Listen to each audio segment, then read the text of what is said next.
Ako nga pala si Rai, 27 years old, a hardworking professional. Nasanay akong hindi masyadong humihingi ng tulong sa mga magulang ko. Simula noong nag-aral ako ng college, natuto na akong itaguyod ang sarili ko. Kaya malaya rin akong nakakapagdesisyon sa mga gusto kong gawin sa buhay. Hindi masyadong malapit ang loob ko sa pamilya ko kaya mas nasanay akong kausap ang mga kaibigan ko. At syempre ganun din ako sa boyfriend kong si Mike. Nakilala ko si Mike sa unang work na napasukan ko. Hindi nga lang agad naging kami dahil busy pa kami noon sa kanya-kanyang naming buhay. Lumipat din ako sa ibang company after 2 years kaya hindi kami nagkaroon ng special connection bukod sa pagiging workmates. Pero mula noong nagkahiwalay kami naging madalas ang pag-chat at pag-date namin hanggang sa naging kami na nga eventually. Sobrang ideal boyfriend si Mike, mapagmahal siya at may maayos na income. Siya yung tipo na maraming plano para sa relationship. Hindi siya naghihintay lang sa kaya kong i-offer. Instead, gumagawa siya ng paraan para mapatibay ang pagsasama namin. Bumuo siya ng maraming pangarap para sa aming dalawa at unti-unti ngayong tinutupad.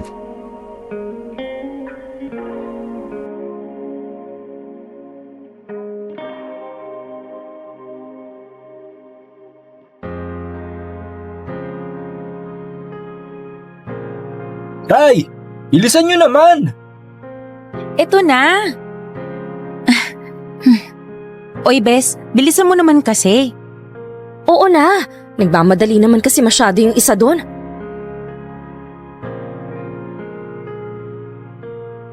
Sabi nyo kasi iihilang kayo eh. Ilan ba pantog nyo? Manahimik ka nga, RJ. Palibhasa kasi kayong mga lalaki kahit saan pwedeng umihi. O dali, umupo na kahit nang may pagpatuloy na tong inuman. Diyos ko, hindi naman inuman lang ang ipinunta natin dito sa beach. Picnic at langoy. Ang dami mong kuda. O game, kaninong tagay na ba? Ito. Unahin na natin si Charlene. Oh, Akin na. baka bilis ah. Okay, next. Paring Mike. Pampalakas ng loob. Ha? Pampalakas ng loob? Akin na, RJ. Anong meron? Ha? Sabi kasi ni RJ, pampalakas daw ng loob. Bakit? May binabalak ba kayo? Or wala. Huwag mo intindihin niya si RJ. RJ, ano yun? Lo, ba't ako tinatanong mo? Mike, babe, may dapat ba akong malaman? Sabihin mo na pare. Now is the time. Babe, Babe, may gusto kasi sana akong sabihin eh. ano yun? Kasi 'di ba, 2 years naman na tayo mag-boyfriend-girlfriend. Yes. At saka from the start naman, very open ako sa intensyon ko na pakasalan ka balang araw. Oh my God! Mike, don't tell me! Shh, manahimik ka nga. Panira ka ng moment nung magjowa eh. Go na, Mike. Gawin mo na. Ha? Lumuhod ka na. Go. Okay.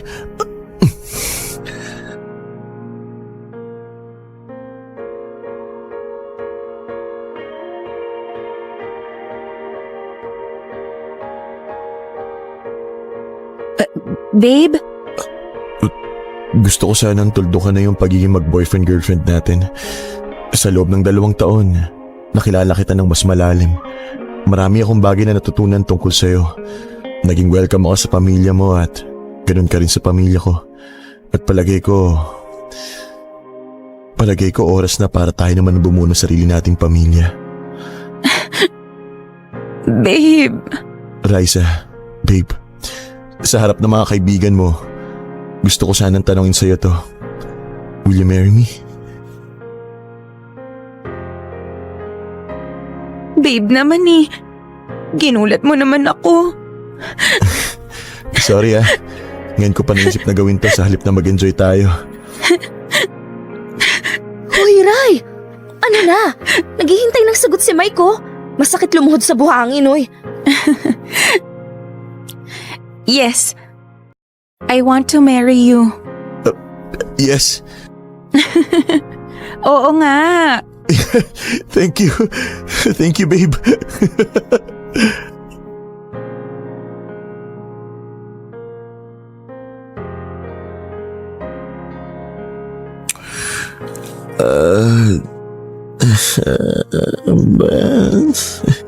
Babe, dito ang higaan. Ay, sorry, babe. Nilito na ako eh. Dapat talaga hindi ka nakikipagsabayan ng inom sa RJ na yun eh. Hindi ako alam, babe. Kaya ko pa naman eh.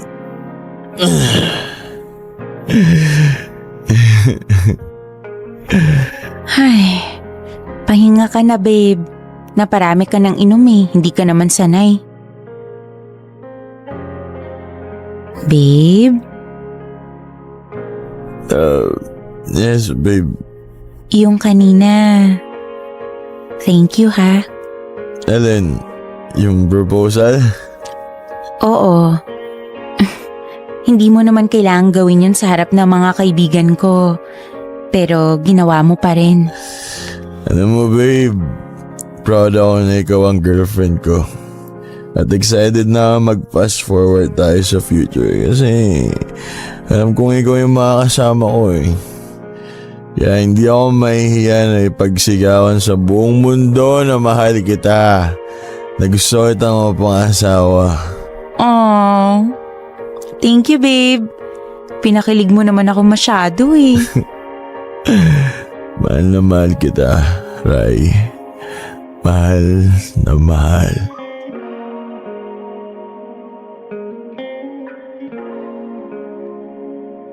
At dahil nga mas nasanay akong kasama sa mga halagang okasyon ng mga kaibigan ko, sila na din ang tinuturing kong pamilya. At sa kanila ko din unang pinakilala si Mike nung naging kami. Naging maayos naman ang pagtanggap nila kay Mike. Magaling din makisama ang boyfriend ko, kaya hindi na din mahirap para kila Lance at Charlene ang pag-welcome sa kanya sa barkadahan. Itinulo nilang parang totoong kaibigan din ang boyfriend ko. At naging saksi sila sa kwento ng pag-ibigan namin ni Mike. Mula sa first stages ng relationship hanggang sa mauwi na nga kami sa pagpaplano ng kasal. Napaka-espesyal para sa akin nung gabing nag-propose si Mike dahil nasaksihan yon ng mga mahalagang tao sa buhay ko. Para sa akin, parang kasama na rin namin sila sa pagpaplano ng nalalapit naming kasal. Medyo matagal pa ang hinintay namin ni Mike bago namin umpisahan ang wedding preparation. Pero nagdesisyon kaming magsama na muna sa isang bubong bilang bahagi ng paghahanda. At doon ko mas nakilala ng mas malalim ang boyfriend ko. Doon ko natuklasan ang mga bagay na hindi ko pa alam tungkol sa kanya.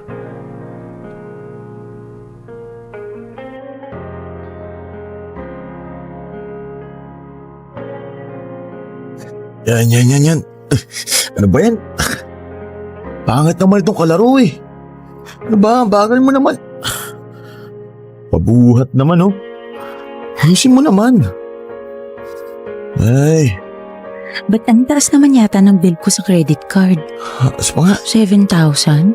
Ay, Teka, anong merchant to? Ben, talo na naman tuloy. Tindahan ng mga laruan to ha. Kasi naman. Wala naman akong binibiling laruan ng Ay. nakaraang buwan. Yan. O, isa lang. Please. Babe? Babe? Oh, May binili ka ba gamit yung credit card ko? wait lang babe ha. Tapusin ko lang tong game. Parang ang labo naman ito. Ay. Babe? Saglit lang babe. Maglalaro pa ako eh. Mamaya na yan, babe. Importante to. Baka naman pwedeng mamaya na lang natin pag-usapan yan. Babe, please. Okay. Ano ba kasi yun? Ginamit mo ba yung credit card ko last month? Oo.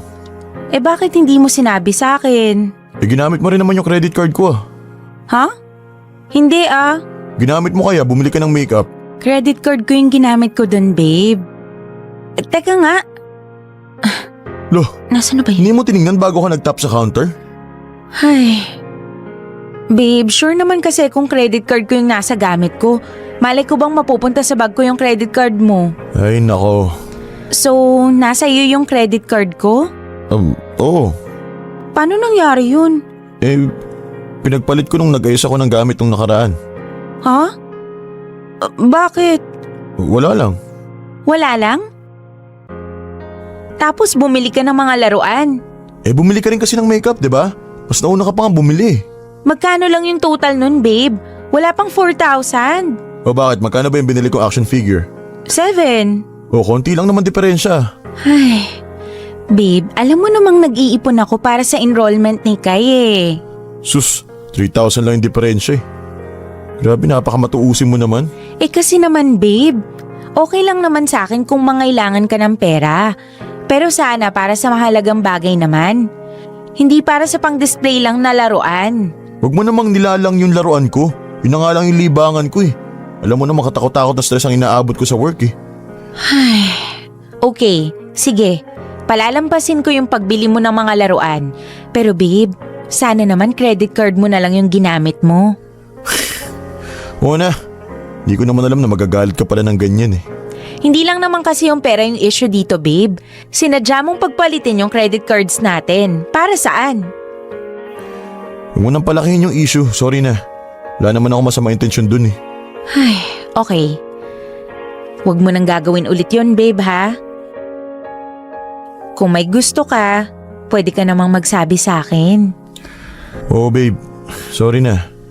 Send ko na lang sa account mo yung 4,000. Huwag na, hayaan mo na yon. Regalo ko na lang yun sa'yo. Pakisoli na lang yung credit card ko, babe. Okay.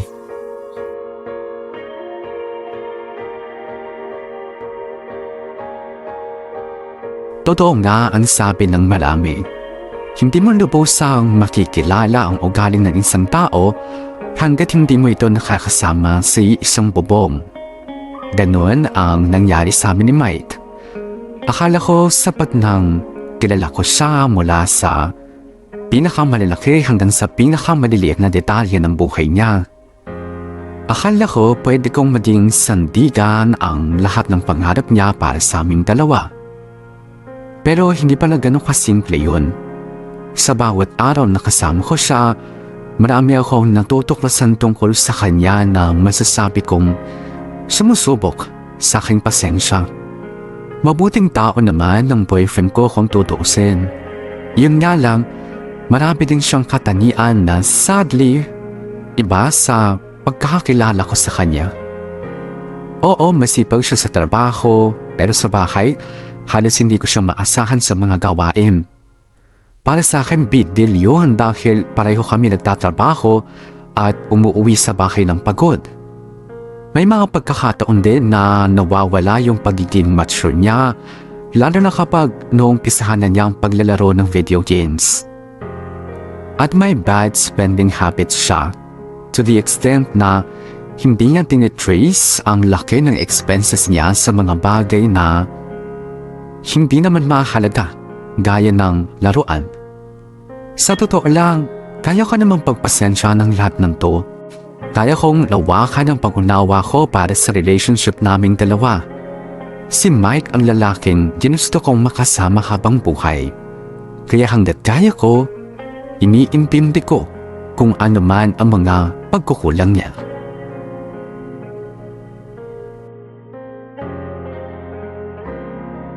Hi, babe.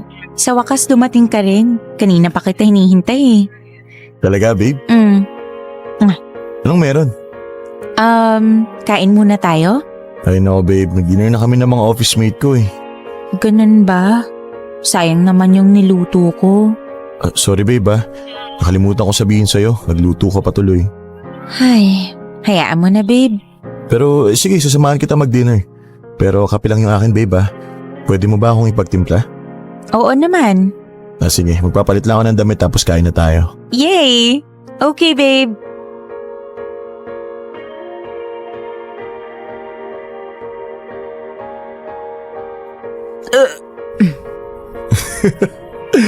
Busog na busog ako ah. Oo nga eh. Hindi mo kasi ako sinamahan eh. Kailangan ko tuloy ubusin lahat ng pagkain. Ang sabihin mo, matao ka lang talaga. Uy, grabe ka naman sa matakaw. O kaya, tingnan mo nga oh, mas malapad ka na sa upuan. Anyway, ano pala yung sasabihin mo, babe? Parang nawalan na ako ng gana. Ito naman, babe ko, binibiro ko lang eh. Sorry na. May ibibigay pa naman sana ako sa'yo eh, tapos puro ko namang pang-aasar. Talaga? Ano yun, babe? Oh, Uy, ano to, babe? merch yan ng favorite mong team. Ay, talaga? No, thank you, babe ah. Ang ganda. Ay, ito yung nakita ko sa Facebook page nila. Salamat talaga, babe ah. You're welcome, babe. Babe? Bumili rin kasi ako ng dress para sa event namin sa office. Talaga? Patingin niya. Wait. Isusuot ko muna. Wait mo ako rito, babe, ha? Okay.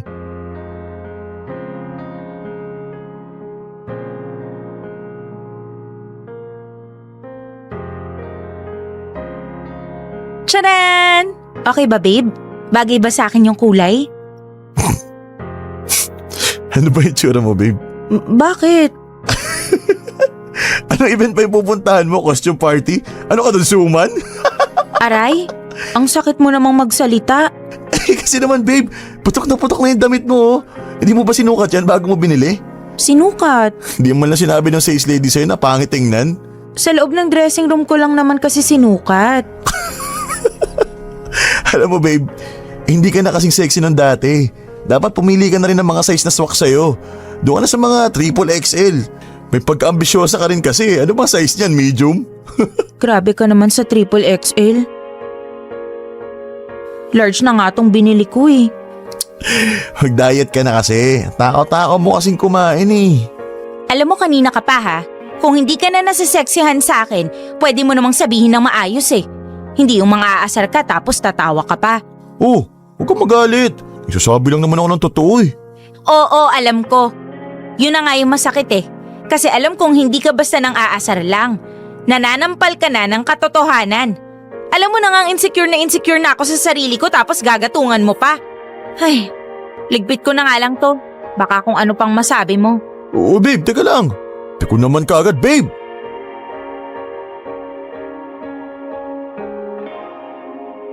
Gaya nga ng sinabi ko, sanay akong mamunghay na mag-isa. Kaya nakakapanibago para sa akin ang magkaroon ng kasama si isang bubong. Hindi ko tuloy alam kung normal lang ba ang mag-adjust para sa taong kasama mo sa isang bahay. Normal lang ba na magkaroon ng mahabang pasensya para maiwasan ang hindi pagkakaunawaan? Para sa kagaya kong independent sa mahabang panahon, hindi madali yun. Pero alang-alang sa relationship namin ni Mike, handa akong baguhin ang nakasanayan ko lalong na't naghahanda na rin kami na habang buhay na magsama. Handa akong gumawa ng maliit na sakripisyo para sa inaasam kong tahimik na buhay kasama ang lalaking mapapangasawa ko. Pero hindi ko inakalang hindi lang pala isip ko ang dapat kong ihanda. Bukod kasi sa pag-intindi sa mga kakulangan ni Mike, hindi ko inakalang kailangan ko ring tiisin ang malakalakang masasakit na pang-aasar na naririnig ko sa kanya. Alam ko namang hindi siya seryoso sa mga yon, pero for someone na nagdaan sa maraming pagsubok to be the best version of herself, masakit makanid ng mga puna, lalo na nga kung galing sa taong mahal mo. Minsan tuloy, napapaisip na ako kung dapat na ba akong maalarma sa lahat ng mga nakikita at nararamdaman ko.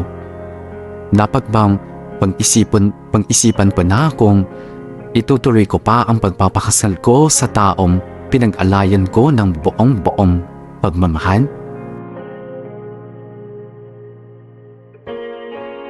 Aaminin ko na ilang beses na ako nagduda sa relationship namin ni Mike. Para kasing hindi ito yung klase ng relasyon na pinangarap ko. Parang hindi ito yung na-imagine ko noong sumagot ako ng yes sa proposal niya. Gaya ng marami sa atin, gusto ko ng masayang pagsasama. Yung sweet at puno ng pagmamahal. Then again, hindi naman tayo nagmamahal para lang matupad yung mga pangarap nating love story. Hindi tayo pumapasok sa isang committed relationship para ma-fulfill yung mga fantasies natin. Nagmamahal tayo dahil pinipili natin yung tao na yun. Despite of all the shortcomings. Kaya pinili kong magstay sa relationship namin ni Mike. Pero habang tumatagal, lalong dumadami ang reasons ko para pagdudahan ang pagmamahal sa akin ni Mike. Lumala yung pananakit niya sa akin gamit ang mga pangasar niya. Nariyan yung nasasabihan niya ako ng masasakit na salita na gaya ng balyena, pulit ba, at kung ano-ano pa. Minsan ko nang nabanggit sa kanya na nasasaktan na ako sa mga pangasar niya niyon. At nagsorry naman siya. But after a few months, balik ulit siya sa ganong gawain. Hanggang sa nasasanay na lang ako at na-immune sa harmless remarks niya. Nakikita ko naman kasi na beyond all those things nandun pa rin. Yung Mike na maraming pangarap para sa aming dalawa. Nanalig ako na pagmamahal pa rin ang mas nananaig sa relationship naming dalawa.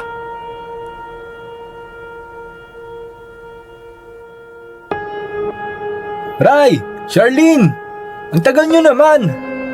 Eto na nga eh. Palagi ka na lang nagmamadali. Minsan na nga lang tayong makapag-outing at atat ka pang umuwi. Kanina pa kaya kami naghihintay ni Mike. At saka aabutan kasi tayo ng traffic kung di tayo magmadali. Gusto mo matulog sa daan? Okay lang sa akin. Enjoy kaya yun. Okay lang sa'yo, palibhasa hindi ikaw yung nasa manibela. Napakasungit nito. Porket ikaw yung may sasakyan?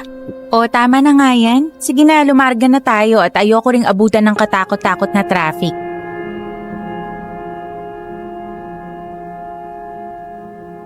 Mahanap din kita, bigay sa'kin ng Diyos na lumikha. Ba't naman pang kasalan yung songtripan mo, RJ? Bakit ba? Ganda kaya. Huwag mong sabihing magpapakasal ka na, RJ. Hoy, ako magpapakasal? Sino naman pakakasalan ko wala nga akong girlfriend. Paano ka makakahanap ang sungit-sungit mo? Nagsalita na naman ng kontrabida. Anong kontrabida? Ayaw mo lang kasi nang nire-real talk ka. Alam nyo, marami akong alam na love story na nagsimula sa ganyan, sa mga asaran. Wow! Love story? Kami ni Charlene? No way! Maka-knowing naman to, parang magugustuhan naman kita, hello? Abay, thank you kung hindi. Teka nga, ba't ba kami ang hina-hot seat mo dito? Di ba kayong dalawang engaged, Rai at Mike? Oo nga, dapat kayong tinatanong namin kapag usapang kasal eh. Ano namang itatanong nyo? Kailan nyo ba balak magpakasal? Ang tagal nyo nang engage ah. Ha? Bumubuelo pa tol, alam mo naman, mahirap magpakasal lang hindi ready. Hindi ready saan? Emotionally? Financially? Both. Both? So, hindi kayo ready financially and emotionally. Kung ganon, ba't ka nag-propose kay Rai? Hindi naman sa hindi pa kami ready, kaya lang, kailangan pa na mas malupit na paghahanda eh. Ganon? Pero may mga naumpisahan na kayong plano. Wala pa? Tumitingin na rin ako ng mga photographer sa Facebook na pwede naming i-hire. At saka ng design ng wedding gown. Tumitingin ka? So, ikaw lang? Busy pa kasi si Mike sa work. Alam mo na, mahirap naman kung abalahin ko pa siya. Pero Mike, ikaw ba sure kang gusto mong pakasalan si Rai? Oo naman. Okay, nakakapagtaka lang kasi eh.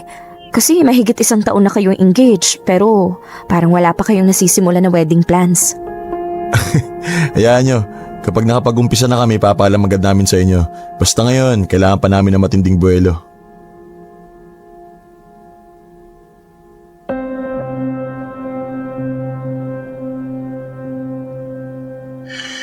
Ay, sa wakas, makapagpahinga na rin. Kapagod yung biyahe kanina, no? Ay, Babe, Hmm. yung kanina, Kanina? yung tanong nila Charlene, napaisip kasi ako, kailan ba natin sisimulan yung wedding plans natin? Narinig mo naman yung sinabi ko, babe, di ba? Kailangan pa natin ng mahabang preparation. Hindi pa tayo ready, lalo na ako. Hindi ka pala ready. Bakit ka nag-propose sa akin? Ray, yung proposal na yun, wala lang yun. Ano? Anong wala? Practice lang yun. Practice? Proposal?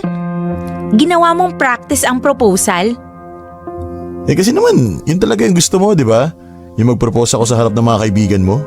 Oo, pero yung totoo, hindi yung peke o pakitang tao lang na proposal.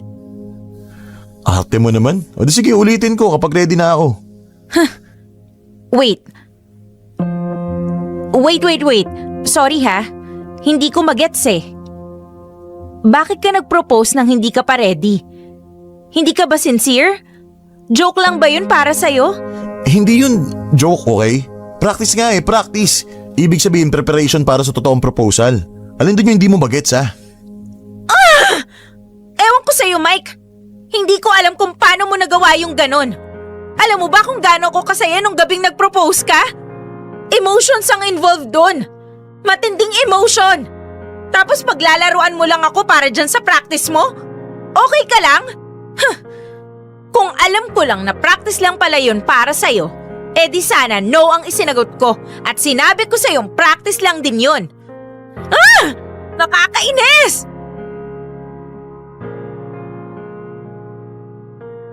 Ito moment na umakyat lahat ng dugo ko at nabuisit ako kay Mike. Sinong matinong lalaki ang gagawin practice ang wedding proposal? Para saan? Para lang i-please ang girlfriend niya? Para magpasikat sa barkada? Who would want a fake wedding proposal? Dito na ako napaisip, bukod sa proposal, ano pa kaya ang hindi totoo sa relationship namin?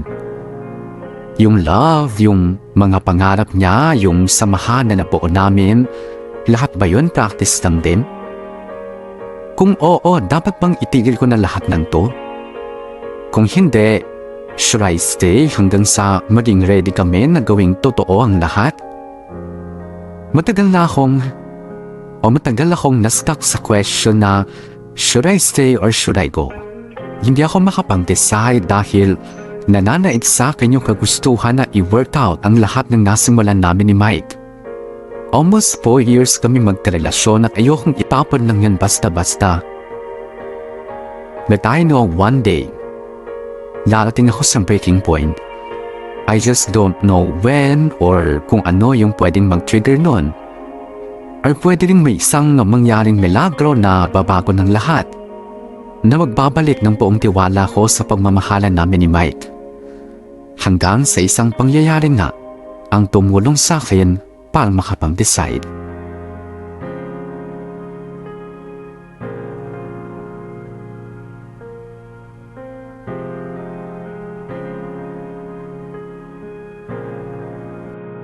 In fairness ha, ang tagal na nung huling beses mo akong niyayang magkape. Kasi naman, masyado ka na yatang caught up dyan sa boyfriend mo. Hindi naman. Ay, may tanong ako sa'yo. Ano yun? Inaabuso ka ba ni Mike? Ha? Ako? Inaabuso? Hindi Magsabi ka ng totoo ha, ayoko ng sinungaling. Hindi nga. Ba't mo naman naisip yan? Kapag kayong dalawa na lang ang magkasama, hindi kanya pinagbubuhatan ng kamay? Hindi. Inaalipin. Hindi rin. Sinasabihan ng masasakit. Minsan. Pero hindi naman to the point na… Okay. Stop. Tama na. Huwag mo nang ituloy yung pero mo. Bakit? Anong meron? So napapagsalitaan ka niya ng masasakit. Paminsan-minsan lang naman yun. Hindi naman… Gaano? Kadalas. Ang paminsan-minsan.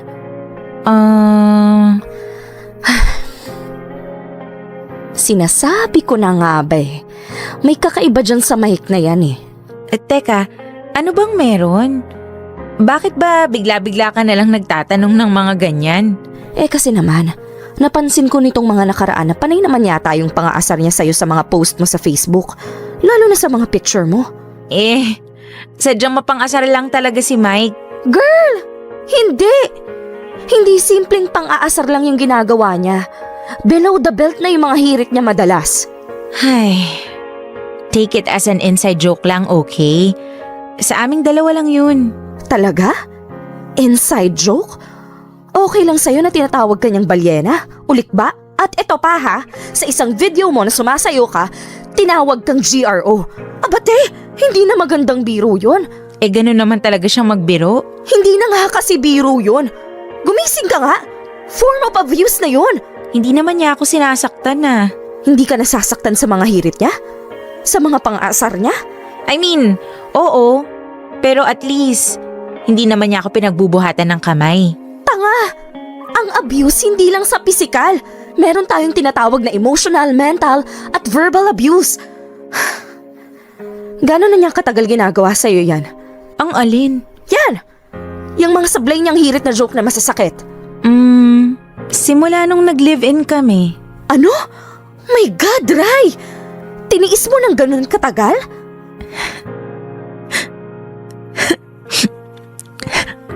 Bes, ayoko namang makipag-break sa kanya ng dahil lang dun.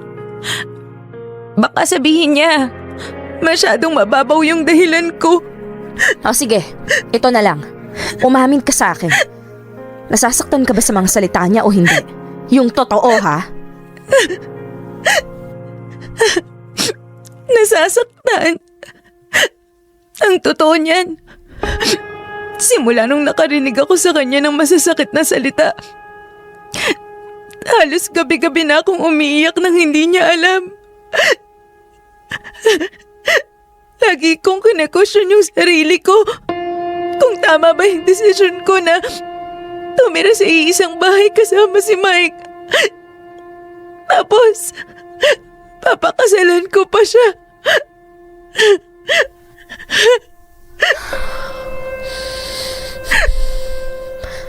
Mabuti na lang talaga hindi pa kayo kinakasal. Bes, hindi ko alam yung gagawin ko.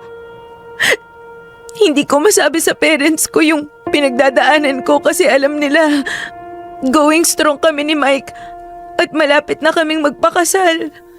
Kung hindi mo alam yung gagawin mo, ako ang magdedesisyon para sa'yo. Ha? Tumayo ka dyan. Bakit? Anong binabalak mo? Kukunin natin yung mga gamit mo. Aalis ka na sa apartment yun ni Mike. Bes! Susunod ka sa akin o sasabihin ko lahat ng to sa parents mo.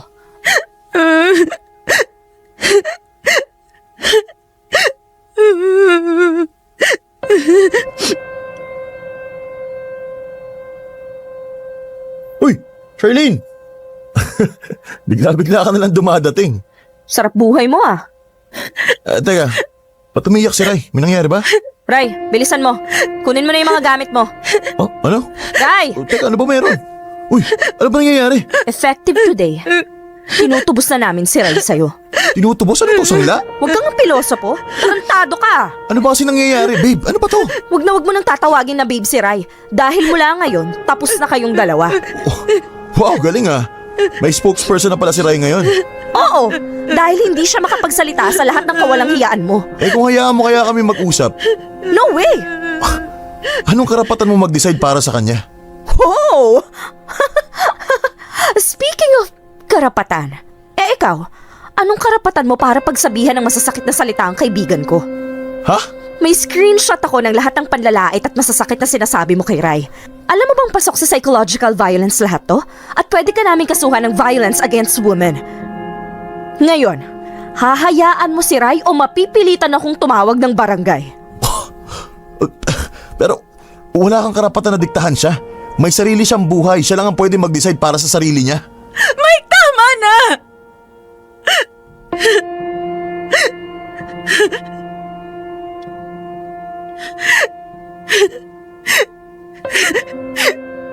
Ayoko na. Umabot na sa sagad yung mga sakit na naiparamdam mo sa akin. Oo, hindi Hindi mo nga ako sinasaktan ng pisikal. Pero higit pa dun yung ginagawa mo. Palagi mo pinaparamdam sa akin na hindi ako karapat-dapat na mahalin. Yung mga salita mo, yung mga panlalait mo. Akala mo ba hindi ako nasasaktan? Pero, Ray, pwede mo naman sabihin sa akin, di ba? Di ba yun naman yung ginagawa ko? Sinasabi ko sa iyo yung nararamdaman ko pero binabaliwala mo lang. At paulit-ulit mong ginagawa yung mga pagkakamali mo. Ray, pag-usapan na lang natin to. Maayos pa natin to. Huwag ka naman basta-basta na lang bumitaw. Ang tagal kong kumapit, Mike. Kasi umaasa ako na babaguhin mo yung ugali mo. Pero habang tumatagal, lalo ka lang lumalala. Alam mo, tama ka eh. Walang karapatan si Charlene na pangunahan ako. Walang karapatan ng kahit na sino. Kaya ako na mismo yung magdedesisyon para sa sarili ko. Tapos na tayo.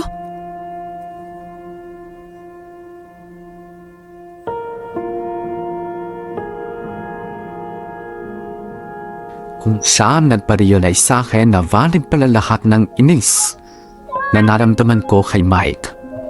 Lalo na sa tuwing inaasar niya ako.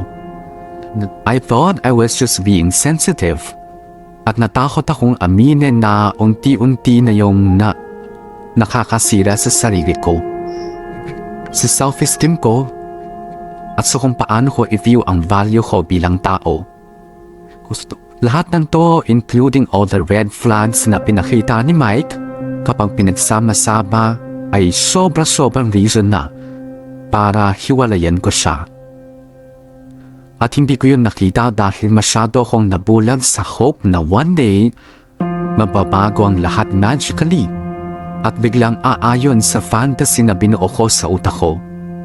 Sa tulong na rin ng mga kaibigan ko, I started a new life. Nakitira muna ako kina Charlene pansamantala at kalaunan ay nakahanap rin ng kondo na malilipatan. At sa mga panahong mag-isa na lang ako, especially bago matulog, paulit-ulit kong naaalala lahat ng masasakit na salita ni Mike.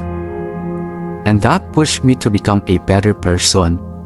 Hindi lang physically, but also mentally. I convinced myself that I need to bounce back to the older version of me who knows her worth at hindi napapapekto sa standards ng iba. And thankfully, unti-unti akong nakabangon sa trauma na dala ng pakikipag-live-in ko kay Mike.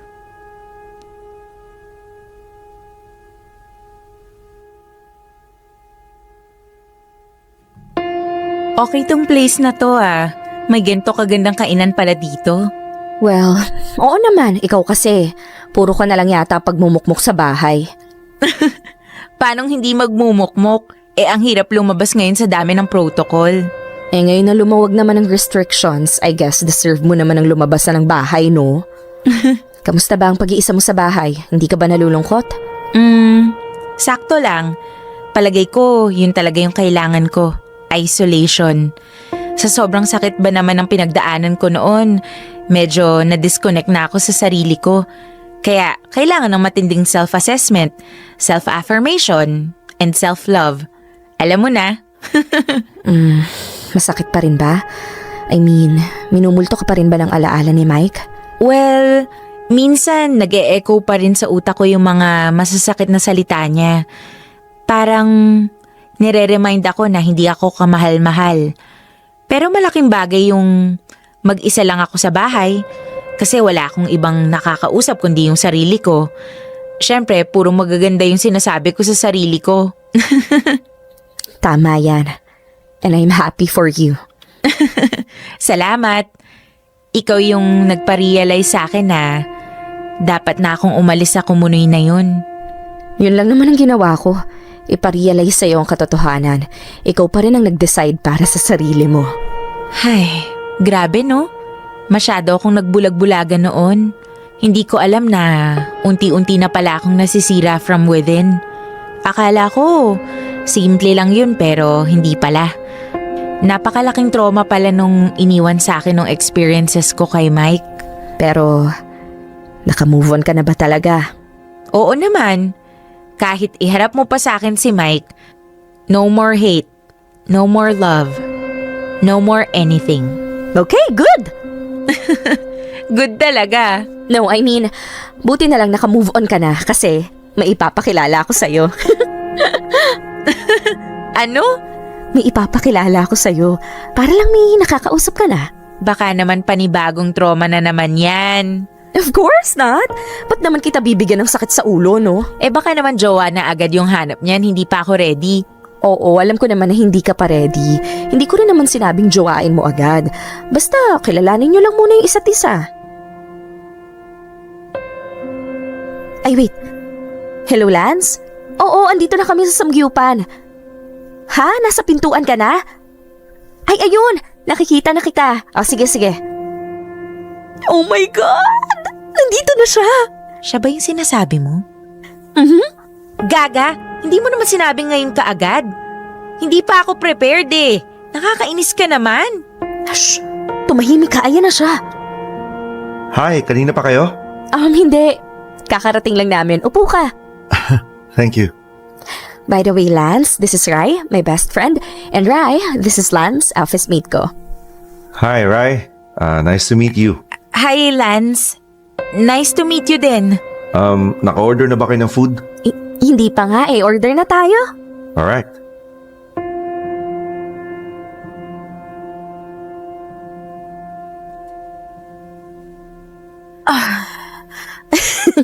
Ang dami nating nakain. Sasabihin ko sana ang takaw mo eh. Kaso, traumatic pa rin sa akin yung word na yon. Well, at least hindi ka natakot na pag-usapan yon. At nagagawa mo ng tumawa, ha? Hay, nako. Salamat na lang talaga at nakaraos na ako sa experience na yon. Anyway, Bes, mauuna na ako, ha? Ha? Agad-agad? Oo, magkikita pa kami ni RJ eh. Uy, naku. Yan na nga ba sinasabi ko eh. Hoy, wala lang yun. Nagpapasama lang siya bumili ng mga gamit para sa lilipatan niyang apartment. Eh bakit defensive? Hay nako, bahala ka nga dyan. Lance, ikaw na bahala dito kay Rai, ha? Huwag mong sayangin yung tiwala ko sa'yo, gago ka. Huwag kang maglala, safe sa akin si Rai. Si Sherlyn talaga wala pa rin pinagbago. Matagal na ba kayo magkaibigan ni Charlene? Oo, since college. I see. Matagal-tagal na nga. Lance? Salamat sa pagpayag mo sa pakiusap ni Charlene ha, na pumunta dito. Wala yun. Wala rin naman akong ginagawa sa bahay pag weekend eh. May itatanong sana ako sa'yo eh. Sure, go ahead. Don't worry, Rai. Alam kong iniisip mo ngayon na pumayag ako sa gusto ni Charlene na makipagkita sa inyo dahil I'm into dating. Well, totoo naman yun pero I'm not in a rush naman. Pero gusto kong mas makilala ka pa. I think you're a wonderful person. Sa paraan lang ng pananalita at pagkukwento mo, ramdam ko nang napaka-positive ng outlook mo sa buhay. Tapos hindi halatang may sakit kang pinagdadaanan. Dinadaan ko lang sa tawa. Pero ang totoo, paminsan-minsan nandyan pa rin yung alaala, yung sakit. Well, that's understandable. Hindi naman basta-basta mawawala yun eh. Lalo na kung yung nagbigay sa'yo ng alaala na yun, yung taong mahal mo. Oo nga eh. It makes it all more painful. Huwag kang magalala. Mula ngayon, mas mapapadali na yung paglimot mo. Nandito na ako eh. I mean, no pressure ah. Hindi mo naman kailangan makalimutan agad-agad. But from now on, may mapagsishare ka na ng nararamdaman mo. Salamat, Lance. Salamat. Ibinahagi ko itong kwento ko dahil marami akong nababasa sa social media tungkol sa verbal abuse na nangyayari within a relationship. Well, meron din mga takot kumawala sa failed relationships dahil nanghihinayang sila sa samahan na nasimulan. At meron ding patuloy na nilalabanan ng trauma na nakaraan. Let me tell you this, tayo natin mapagtagumpayan ang laban. We don't deserve any form of abuse. It's hard to take courage in the beginning, but the first step is to admit na nasasaktan ka at kailangan may gawin ka.